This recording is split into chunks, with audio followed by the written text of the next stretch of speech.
Good evening and welcome to KTJO, Ottawa Rage 88.9 FM. You are listening to It Matters, the most important show on the radio right now. On tonight's show, we'll be having some fun talking about the local music scene and asking local musicians why local music is important to the culture and image of an area, and if there's anything more to being a musician than just a show here and there. We'll learn what the area of music really is, so stick around. We'll answer these questions and more as we find out what matters today in our world.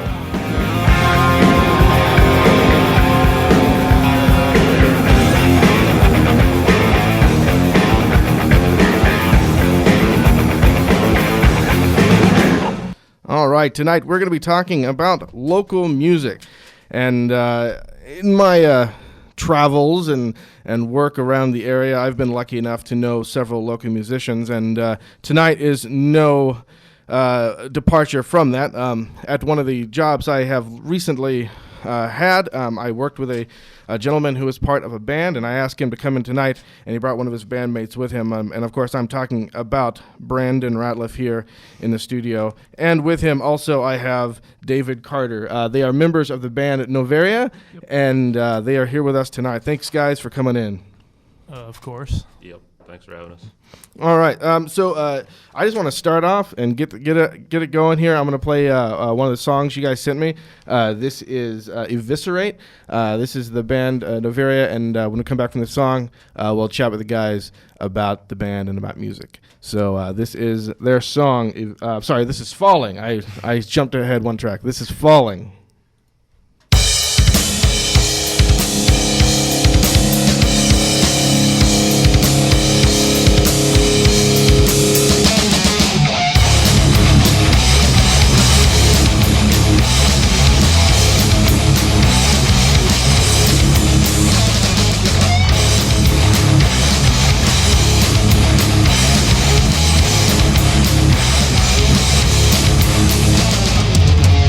Seem to be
All right, and that was Noveria with Falling. So, guys, I'm hearing 4 people in the band, it sounds like, generally speaking. Yep. Who all makes up the band? Well, there's me. I pretend to play guitar. There's you. David on Yeah. bass. We have a drummer named Christopher Jackson, and our singer is Victoria Bowman. Awesome. So how long you guys been together? It got started with Jackson and I about 3.5 years ago now, and as of this current lineup with the 4 of us, it was September, October of 2011. Okay. So I know you. It says it on your website as well, but you have a certain preference of guitars. I know we've had this conversation before. So tell me about that. Well, it started with he and I were in a band back when we used to live in Ohio, and the other guitarist in the band had played it was a brand of guitar called Schecter, and I just really loved the way they looked and the way it sounded and everything. And after we moved out here to Kansas, a couple months later, I decided to buy just one of the cheap ones they have, like $300, and just fell in love with the brand and pretty much refused to play anything since. Yeah. Do you have such brand loyalty over there on bass? I do. I'm an ESP guy, which Okay. is funny because they're sister companies, and we didn't really realize it until after we started playing. What is it you like about them? Body style, sound. Yeah. I go for warmth Okay. as opposed to precision. Gotcha. What's your background? You mentioned that the two of you actually knew each other before Noveria, but musically, what background do you guys bring into the band? Everybody has something entirely different. Yeah. Victoria did some choir. I think that was her, right? Just choir. Brandon did some show tunes. I did drama in high school. Hey, there's nothing wrong with that. Yes, there's a lot wrong with that. Jackson was a drumline kind of guy, and he trained under was it James Brown's guitar? Yeah, his drummer. Yeah.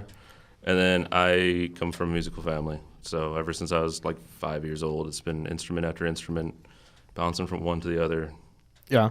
So do you have with the tracks that I've listened to, stylistically, you guys seem to dabble in a lot of different things, which is really cool because it's hard to find. I mean, nowadays people just kind of pick something and stick with it till it's dead. But you guys seem to have kind of an eclectic mix of different styles of music. What can you say about how you choose the styles in which you play? Really don't. It's just kind of we just write stuff, and I mean, like I hate people asking us what type of music we play. It's just like it depends on the song, I guess. Rock and roll. Honestly, I know I personally made a conscious decision early on to not try to force a song to be written in a certain way. So it's however it pops out, it pops out. If Jackson throws some weird beat on it and we go from there, and then he does. So be it. And he does, yeah. And then our second album is going to be weirder, way more diverse than the first album. Yeah. So you said you guys write all your own stuff? Do you do covers? How? We do a live cover of a 10 Years song, but otherwise, we don't do any recorded covers or anything. Yeah. What's your writing process like?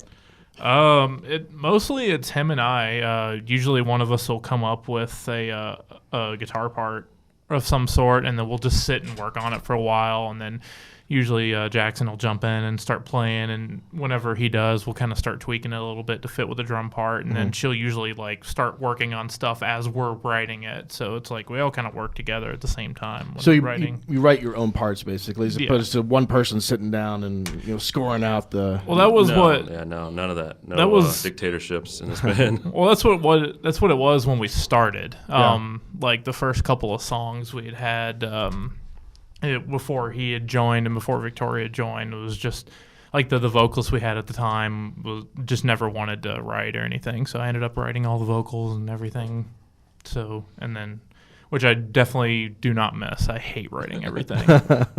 So it's not like the Beach Boys and Brian Wilson dictating everything, saying, here's your sheet music, this is what you're going to say, and you're off by a fifth on your harmonies. No, we all we'll make suggestions to each other. He and I will make drum suggestions or, vocal tweak suggestions, and they'll make guitar changes and, things like that. So we all try to have a part. We all kind of stick to our own stuff, but we try to collaborate a lot. Sure. So do you write a lot like far in advance of recording, or are you Yeah. are you session musicians? You go in and you book the studio and write as you record. We write as it comes to us.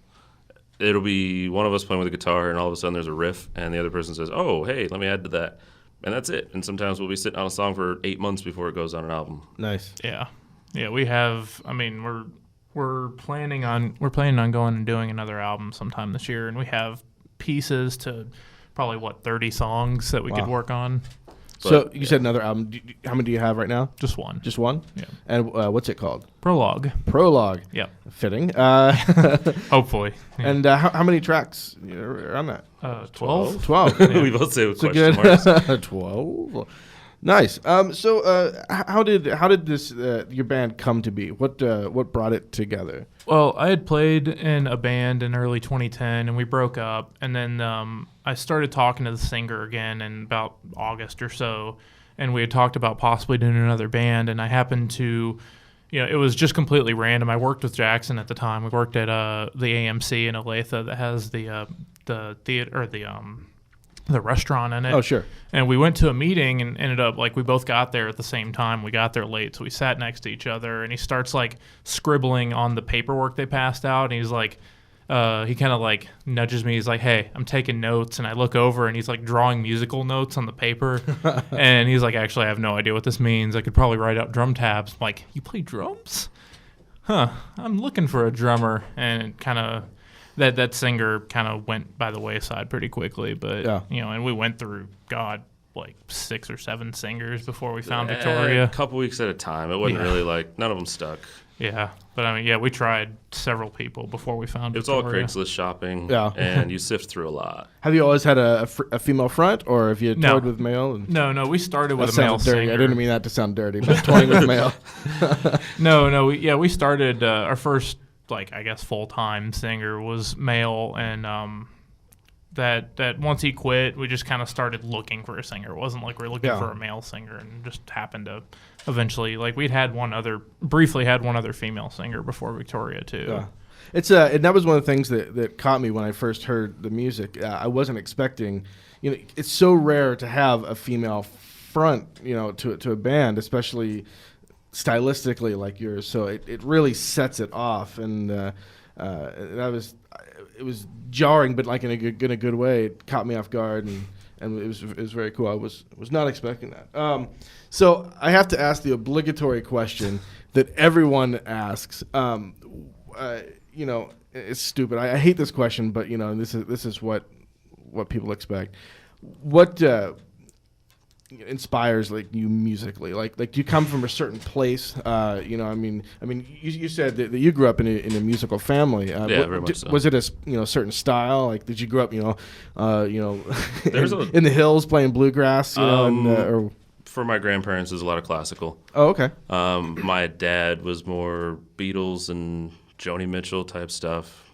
Then my mom was Air Supply and just terribleness. Nice. Yeah, I can. My wife is a huge fan of that wonderful '80s music. I know. Yeah, car rides are fun. I'll tell you what. What about you? I got started both with music in general and guitar with when I was 10 years old. There was somebody that was staying with us at the time, and he would play an acoustic guitar and sing, and I just always thought it looked like fun. And he had moved out of the blue at one point and left his guitar there, so I picked it up and just started screwing around with it. But for several years, I didn't have any direction until I'd started living with what would become my brother-in-law and then my sister, of course. And my brother-in-law played guitar, so it kind of got me back both on the track of playing, and he was the one that was into rock music and stuff. He liked to play a lot of Metallica and stuff like that. Sure. And so that's kind of what got me started on that path. And so it's interesting. You guys have completely opposite. I mean, you come from more of a traditional musical training, and I mean, did you have formal training at all, or is just you learned by practice and? Pretty much, I started since I had no direction. I started listening to songs and trying to mimic them as best I could. Yeah, so playing by ear. Yeah. Which is how I learned to play stringed instruments. Okay. It's just fun. I can read music on 10 different instruments and a bass isn't one of them. Right. So now I know, Brandon. I know you have a family. Do you have are you married? Do you have a family? I do. Yeah. As of recently. Yeah. As of recent, Very well, recently. awesome. Congratulations. My daughter's 4.5 weeks old. Wow. Yeah. Already? Yeah. Wow. Yeah. Today's Yeah. her actual due date. She was 5 weeks early. So Wow. Yeah. So I mean, I know it's difficult. I mean, I'm an actor, so I have having a family, and I mean, I've got 2 kids, and doing that, it's hard to find time. How do you manage? I mean, because I can imagine. You've got 4 people schedules to deal with, and your families. How do you do that? A lot of planning before. I mean, we always practice on Sundays, and it was kind of like Jackson, he works in a bar, so that's like the one day a week that they'll actually let him take off regularly. And, the rest of us more or less have 9 to 5 or the equivalent thereof jobs. So At least now, right? yeah, at least now. But so it was just, I mean, we've had practice. Like our day of the week to practice has been almost every single day, but I think Friday at some point in time in the band. Yeah, we avoided Fridays and Saturdays because it would conflict with shows, but Yeah. Gotcha. everything else was fair game. How many shows do you guys play? Oh, God, we got to be around 20 now, I think. Really? Yeah. That's great. So tell me about the band name. What? Okay, so the short version is after that last band I mentioned broke up, I was still trying to write music and stuff by myself, and I didn't want to just, I'm crazy about organizing things, so I wanted something to, I wanted a band name to list it under, and the name Noveria is from the game Mass Effect. It's one of the planets, and if you're not familiar, it's kind of like a Star Wars type of thing, and so I started calling it the Noveria Project, just, why not? And whenever I sent those tracks to Jackson when we first started this band, he suggested keeping it as just Noveria because, and I quote, it sounds metal. And Says the guy who doesn't listen to metal. yeah, Oh, Jackson, nice. he's like the hip hop fan, hip hop and Tool, Okay. That's it, yeah. Interesting. But I think because I remember on your website he's recording or he has headphones on playing and he's a Tech 9 shirt on. Yeah, and it's all Tech 9 and Tool. Yeah. That's basically his whole, that's all of it. Awesome. Yeah. So we just decided to keep it after that.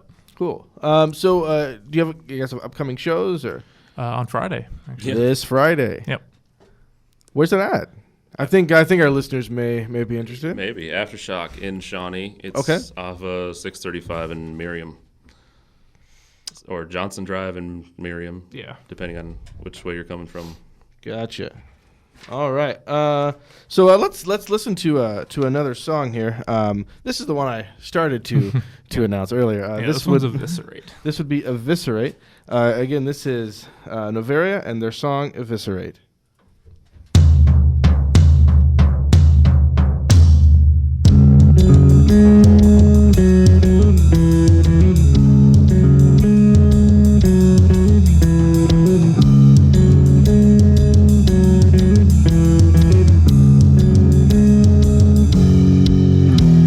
Kissing your feet on my hands and knees. What is it you want from someone like me? Bending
right, and that was the song "Eviscerate."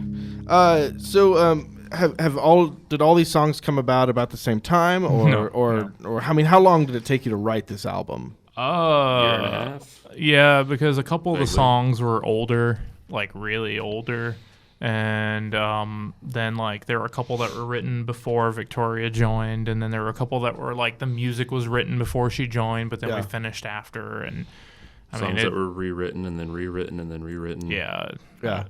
I think is listening to the first two tracks there. I mean, how different they are. I mean, the first one's very straightforward, very much, rock and roll, straightforward. The second one is very syncopated. There's a lot of like skipping. It's and almost progressive, yeah. Yeah, exactly. So, what's the thought? I mean, when you guys, I mean, is it just come organically, or do you think about it and go, we have to make something different? We don't want to sound the same every time. I think it depends on who kind of starts the writing process. Like if Jackson writes it, you're going to be kind of weird off rhythms. If Brandon writes it, it's going to be kind of more straightforward, kind of like a hard rock, new metal style. And then if I end up writing something, it's a combination of both. Okay.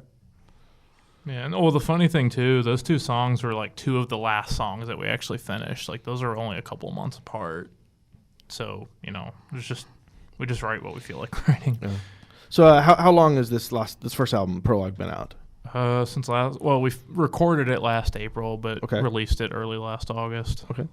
And how do you guys receive when you go out? Because I know, clubs, you go out and it's late at night. I mean, a lot of times you don't go on until 10, 11 o'clock at night. What's that like? I think it's kind of a mixed bag because we have a female vocalist. Some people want to put you in a box. They're like, oh, this is Evanescence, this is Hailstorm, this is Joan Jett. Depending on how old they are, they're going to try to put you in a box. But for the most part, it's the Carpenters. Yeah, right. Yeah, definitely. We're not Joni Mitchell. We're not Stevie Nicks. There's no. But aside from those people that are like trying to force you into what they think you should sound like, right? We've been fairly well received. Good. What's during that last song off air, we were talking about the late nights and just how draining it is. I mean, how many shows can you really perform in a month and still have a life? Well, it's not even so much the actual performance part. Like honestly, like I would play nearly every night if we could, but the problem and one of the things you run into as a local band is a lot of times you have to sell your own tickets to shows, which I completely get. I'm not complaining about it. I 100% understand. I mean, because a promoter can't promote an unknown band. Sure. So I understand it. It's just that part gets draining too, and it's like you're constantly hitting up your friends, and over time we've as we've played shows, we've actually become friends with people that happen to be at the show, and we're thankfully they liked us enough to want to come back to shows that were like our shows instead of just happening to be there when we were playing. Sure. But if you're hitting your friends up every week, you kind of wear out your welcome a little bit. Yeah. Right. So let's talk about that a second when we get back. We have to take a short FCC required station break, but we'll be back with more in just a little bit with talking about the local music with the band Noveria. So stay tuned, and we'll be right back with more on KTJO.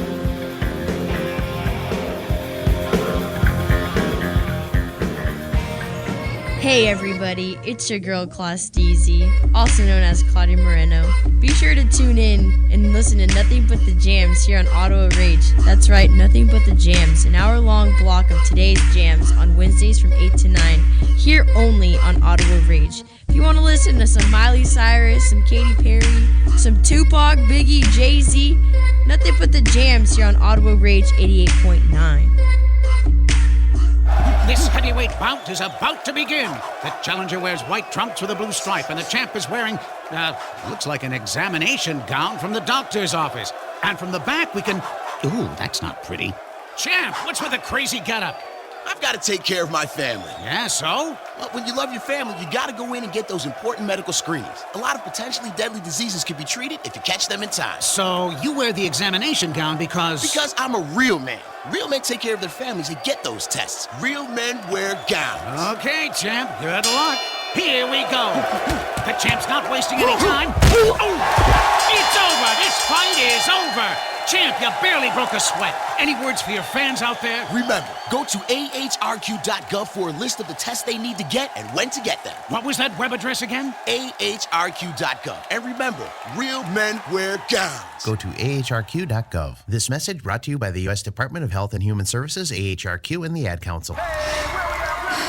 Alright, I've gone through all the tracks, just move through the beats. Do your thing. All right, everyone, let's hear it for West High's own Brooke Turner, a.k.a. DJ Hook. Scratching at my first school dance takes confidence.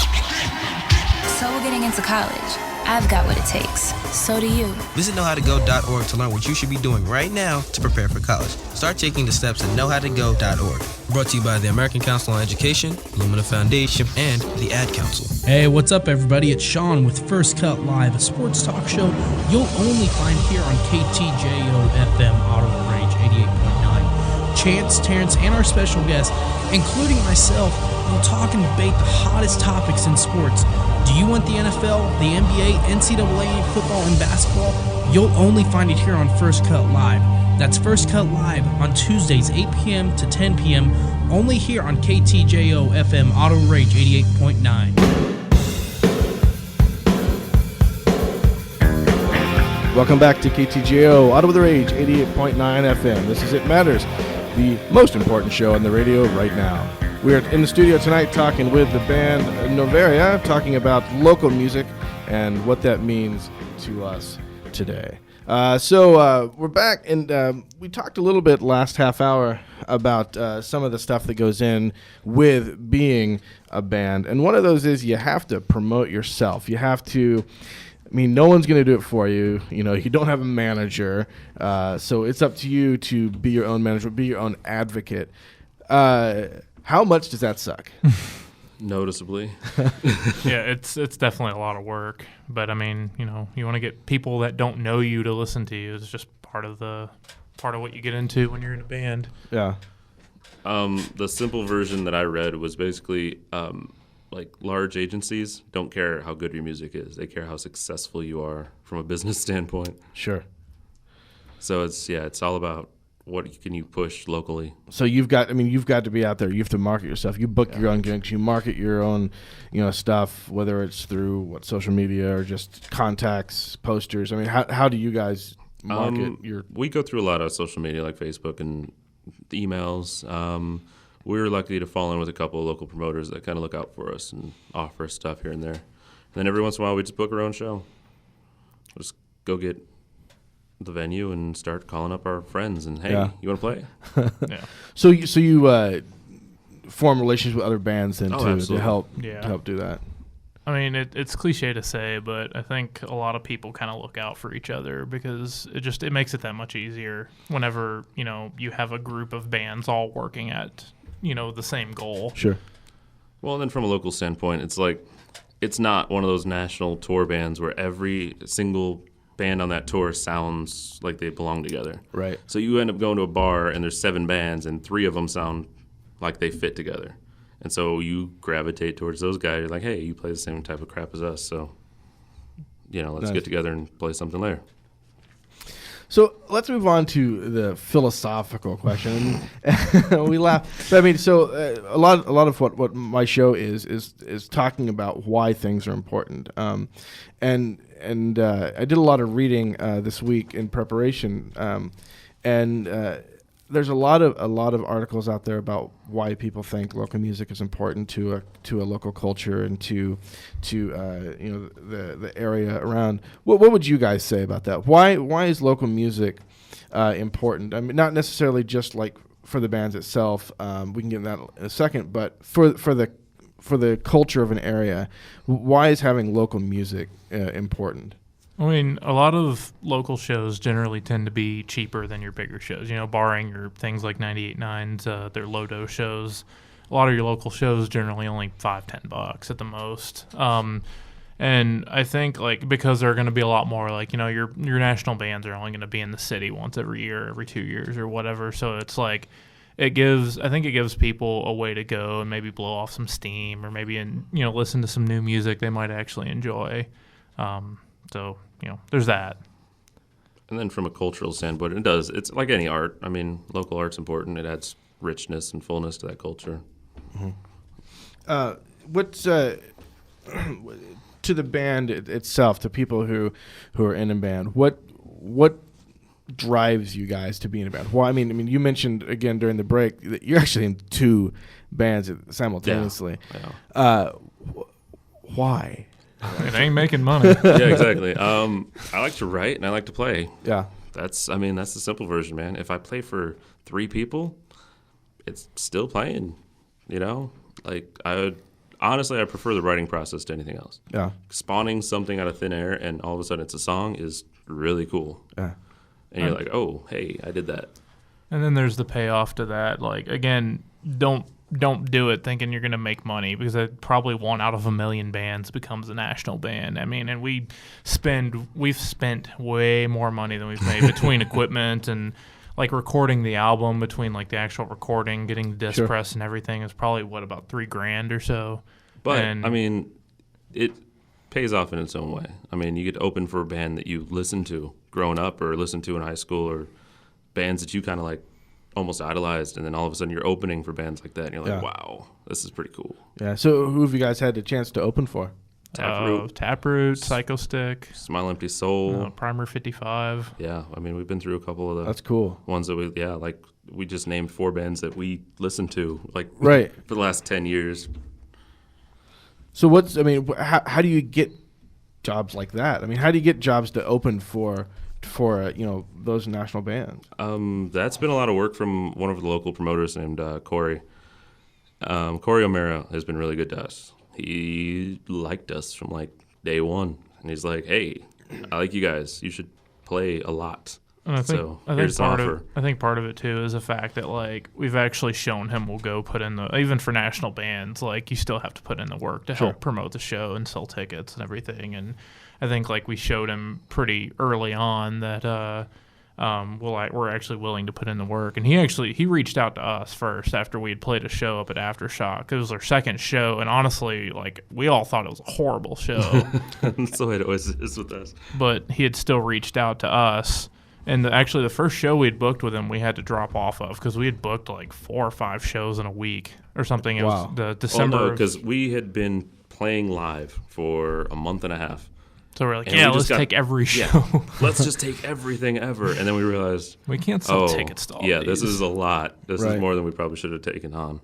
But yeah, we dropped off of that show, and he was completely cool about it. And that was when Primer 55 had rolled around a couple months after that. It was February of last year. Mm-hmm. And we'd asked, if we could be on the shows. I'm like, I've heard of this band. I'll definitely, I wouldn't mind being there. And it went really well. And, Yeah, most of those bands that we open up for, it's like we're going to the show one way or another. You're going to be there anyway, right? So other than the millions of dollars that you make overnight when you start a band, what are some other misconceptions that people might have? Like, maybe there's some, young guys sitting around going, hey, this sounds really fun. I want to start a band too.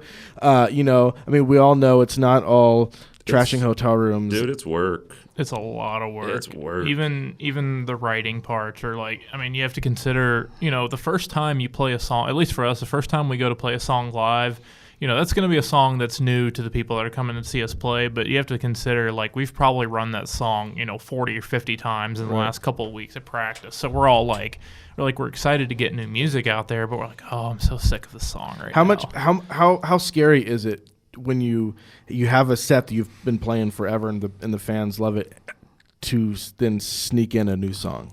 We've never had to run into that because we don't keep any sets the same. Yeah, we play a different set every single show. Nice. Except our first 3 shows, we played the same set. But after that, we've played something different every show. Yeah, within 2 months, we were just like, new stuff. Yeah. So, I mean, it's you guys have, I mean, obviously you have to keep it fresh for yourselves, too. Yeah. I mean, playing the same 13 songs, 8 times a week is your mind just, turns your brain to mush, right. Essentially, yeah. Right. All right, so let's listen to another song here. This is called One Wish. We call it The Tenderness. The Tenderness. You'll see why. All right. So this is One Wish by Noveria here on KTJO.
that was One Wish.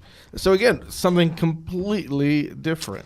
Yeah, that's why we picked these songs, just to show our versatility. Yeah, and one thing that it's really, really impressing me about at least the recordings you guys sent me is how clean it is. I'm used to hearing local music, and it sounds unpolished. It sounds, even like their albums that they released, there's something that it doesn't sound clean. It doesn't sound. It's got a demo sound to it. That's exactly it sounds like they recorded in a barn or the reverb on there is because they're it's not added in for effect. It is put in there because they're in a square room. We've been lucky enough to come across a couple of really good engineers and good studios to work with, and the first album was done by Scott Martinez at Audio Cave Recordings in northern Kansas City. And the funny thing too is actually all the except for One Wish, all the music was done live. Like we all played at the same time. Oh, really? We just went back and fixed any mistakes we made. So you didn't track it. You literally laid it. Yeah, that's cool. Yeah, we all recorded at the same time, and then she came in and did vocals after, and then we just went and touched up any little mess ups. Yeah, we didn't build the layer cake. We just kind of threw it all in there. Yeah, interesting. What can people do to support local music? We talked about how important it is to the culture around. Obviously we can go to shows, but what else can the crowd at large do to support local music? Buy CDs, buy shirts, buy anything they're selling. Yeah, if you feel it's worthy of, if you would download it, just buy it. Because honestly, most bands are making like gas money. Right. If that. Gas money and beer money. Yeah. If you're lucky, you're getting out of there with free beer and gas to get home. And the money you're making is coming off of T-shirts and CDs and posters or whatever else people got, keychains. It doesn't matter. Yeah, we've definitely not come anywhere near breaking even on anything. So it's like, which we didn't really expect to. So it's not like a huge deal, but at the same time, like every little bit's going to help. Sure.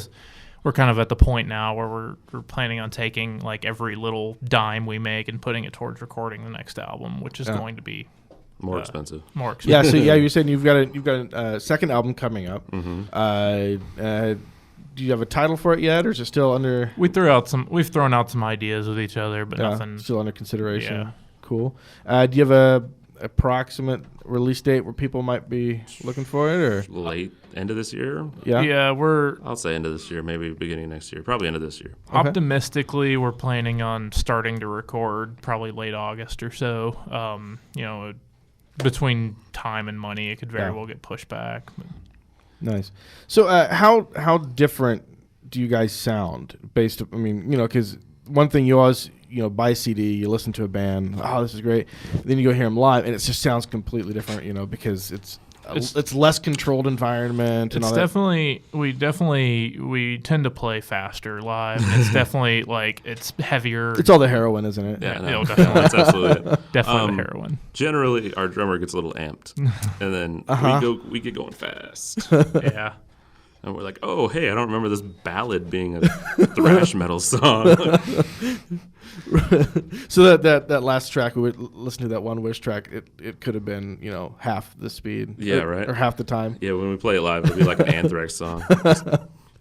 When a lot of times when I think of local bands, I think of the scene from the Blues Brothers, when they're in the pub and they're throwing the bottles and stuff at people, because it's not their kind of music. Do you guys have any just off the wall, bizarre things that have happened to you? We don't get anything thrown at us. Well, that's good. That's good. Because Brandon's like 6'7", I'm 6'2". We're not small. People don't throw stuff at us. Yeah, I did get somebody threw at our last show. Actually, somebody threw a beanie, a hat, and it happened to catch on the end of my guitar while we were playing, and so I kind of took it off and threw it back randomly, and then they threw it right back. I'm like, dude, I don't want your hat. I think I know who it was that did it too, but still. So do you have bizarre anything just exciting or just off the wall happen? Do you have groupies that follow you around? The other band gets way worse. Oh my god. My other band gets way worse. Yeah. We get random dancing drunk guys, like getting up and just busting a move for like 45 minutes straight. We're like, sit down, dude. Wear yourself out. There was a show, I think it was the March 8th show last year, the first time What's-Her-Face's mom came. So I had just bought, we got her tax. I'm not going to go into super detail. Is. Just say What's-Her-Face's mom. Yeah. But we had just gotten taxes back. I just bought a brand new guitar. Like I happened to get it on a really good deal, but this is like retail. This is like a $900 guitar. Yeah. First show with this brand new guitar, and I play with a wireless pack, and a lot of times, especially when we're up at Aftershock, I'll hop off stage and run around. Yeah. And I did this, and this particular person decided to come and pleasure my guitar while I was playing, so I couldn't really do anything about it, because, like, what am I, like, stop and backhand her or something? But she was a few drinks in. Yeah. Mm-hmm. And by a few, I mean like a dozen. I told my wife that if that ever happens to, occur again, to please do something about it, because it was very, very awkward. Nice. So your wife is your security. Yes. My wife, who's probably 5'4" and maybe $120. Yeah. That's funny. What? So, I mean, any I don't know what I'm trying to say. That's the thing about radio is that I start to stutter. Local bands, usually the only stuff that goes wrong, it revolve around drunks. I mean, right? Because most shows are in bars, right? Yeah. I mean, you get your technical difficulties, but those are understandable. But almost like 95% of the time, it's just drunk dudes that right? Screw stuff up. They fall down and hurt themselves, and we got to pause the show for an hour while EMS comes in and drags a guy out. And that has happened. That happened in October. Or random drunk gals start dancing with somebody's mom, or which has also happened. Yeah. Or random drunk guy wants to make requests. No, sit Free down. bird. No, there you go. My other band has had guys. Will you play? No, sit down. We will not play that. That's funny.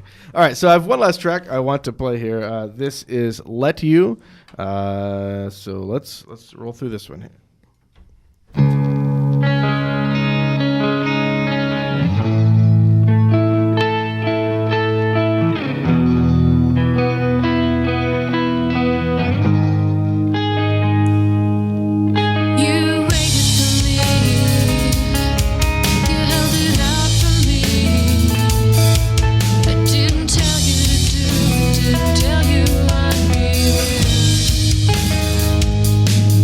It grew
Alrighty.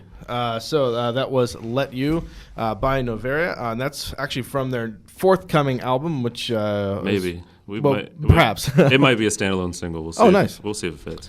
So if people who are listening today and have heard these songs and are interested in the band, how can they follow you or get in touch with you? Facebook.com/Noveria Band. YouTube.com/Noveria Band. Which we haven't updated in months. And that's Noveria. Yes. Okay. That last song is actually free on Facebook, free download. Everything else you can find on iTunes, Amazon, Facebook, Reverb Nation. We're everywhere. Awesome. And you've got, I think you said 3 shows coming up in the next few months? March, right? Yeah. This Friday at Aftershock in Shawnee, followed by April 12th at the Jackpot in Lawrence, followed by June 1st at the Granada in Lawrence. Nice. Is it pretty much the same price to get in everywhere, or is it different based on the venue? Friday is I don't know what it's at the door. I know our tickets are $5. I think the 12th. I think the tickets are $8, and I think it's 10 at the door. And which is still totally reasonable. Yeah. Generally, I mean, you're talking like $8 for. Usually, it's like 5 to 7 local bands. So I mean, that's it's great. Yeah. Like $1 a band. It's not the end of the world. Yeah, and then June is $8 again. June's gonna be like $8, but it's gonna be like 12 bands or something. Oh wow, ridiculous! Some big battle from all over the city. It's the finals for the Battle of the Bands. So come on, support us. Gotcha. Help us win. It'll buy us studio time. Awesome. So this Friday at Aftershock, it's in Shawnee. Yes. And you know about what time? 10 o'clock probably, or no? We're playing at 7. Oh wow, you have an early. We're slot. opening a show. We haven't opened a show in a while. Yeah, the band that's headlining it, they asked if we wanted to come play to fill out the bill a little bit, and they're a band we haven't played with them yet, but they're a really good band, so we're definitely interested when we got the offer to do it. It's a band called Years Past, by the way. Out of Wichita? No, that was Shiner. That's out of Wichita. Shiner's out of Wichita. And then Where's Years Past out of? I think they're in Olathe or Overland Park, and then there's a Striving for Cairo as well on the bill. Awesome. Sweet. So, guys, I really appreciate you coming in. I think it's really important to support local arts and local bands. I think you kind of hit the nail on the head that it really can help people get an idea of what art is in the community, and by supporting that, you're supporting not only the people that produce the art, but you're helping kind of cement the cultural identity of an area by getting that music forward. Stay tuned tonight, guys, at 8 o'clock for First Cut Live. Get all your local sports information. And who knows what else Sean will be talking about tonight. Again, this is Jeremy Riggs for It Matters here on KTGO, Auto with the Rage, 88.9. Remember, everything around you is important, and it's up to you to figure out why it's important. And everything matters.